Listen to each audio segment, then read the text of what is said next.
happy April.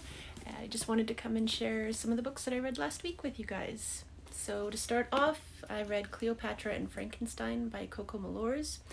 I read this book probably a few months ago as well, but was just in the mood to read it again because I felt like reading something that was contemplative and about relationships.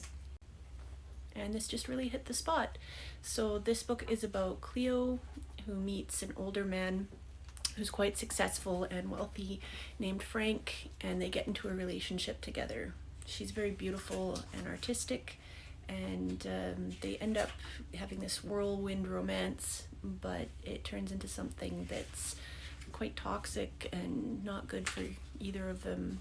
And it's the story of how that transpires and then what comes in the end. And it's an absolutely fantastic read. Definitely recommend it. Next, I read Discipline is Destiny and Right Thing Right Now by Ryan Holiday. And these are part philosophical, part self-help.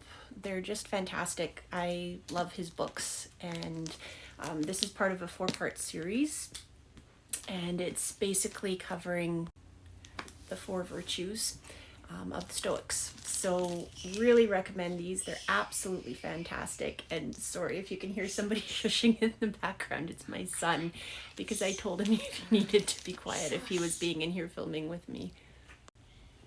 So Right Thing Right Now covers the Stoic idea of justice, and the Discipline is Destiny book covers self-discipline, and he talks about a lot of examples from American history, sports, all different areas, and it's just really, really interesting because it puts a whole different perspective on something that you may think you know about if you've read philosophy, but there's just so much more to it and how it applies to real life. The last book I read was The Wedding People by Alison Espach, and this was good. I think I hyped it up a little bit in my head, just hearing from other people who had read it, but it wasn't a great read for me, but it was really, really good, and I definitely recommend it.